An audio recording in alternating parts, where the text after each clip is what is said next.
Isaiah 60:22. When the time is right, the Lord will make it happen. So yung Bible verse na to yung napili ko dahil talagang fit siya para sa trip na to. Hindi ko alam mga Mars, pero 16 long years ang hinintay ko para makarating ako sa place na to. So 2008 nga na dumating ako dito sa Italy, and isa ito sa mga lugar na talaga namang pinangarap kong puntahan. Alam kong mababaw mga Mars, pero ito talaga yung isa sa mga places na pinangarap ko na sana balang araw ay marating ko. 2009 na magkakilala kami ni na Princess, and on that day, from that year, nag-start na kaming magkaroon ng tradition that every year meron kaming summer vacation or mga places na pinupuntahan. And for this year nga mga Mars, syempre ang nasa bucket list ko kauna-unahan ay walang iba kundi itong Cinque Terre. So, super blessed talaga na pinagkaloob itong trip na to sa aming mag-asawa and kasama yung best friend ko. So, sa tagal na namin talagang magkakasama, 2008-2009 kami nagkakilala. And since then, lagi kaming nagkakaroon ng summer vacation. So, sa dami na naming napuntahan ng mga lugar, mga Mars, hindi ko alam kung bakit umabot ako sa 16 years bago ko puntahan ang dream destination na to. Para kay Princess and kay Alvaro, second time na nila to.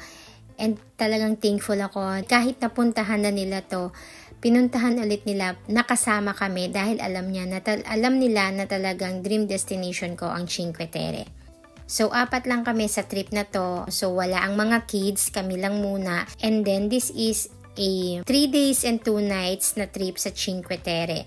So mga Mars, 2 options ang pwede nyong gawin para makarating kayo sa Cinque Terre.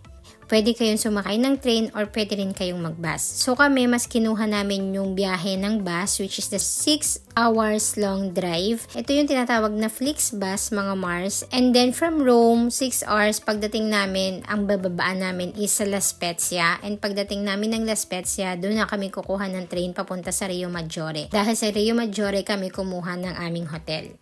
So mga Mars, pagdating pa lang namin sa Rio Maggiore, hindi na talaga ako binugo ng aking dream destination. Pagbaba namin ng train, nakita nyo kanina, sobrang ganda na kagad ng dagat na sumalubong sa amin. Fresh air, and talagang yung temperature nila is tamang-tama lang. So una, maganda yung B&B na nakuha namin, malapit lang siya sa train station. Pangalawa, pagbaba namin ng B&B, marami na kagad kaming makikita or pwedeng maikutan.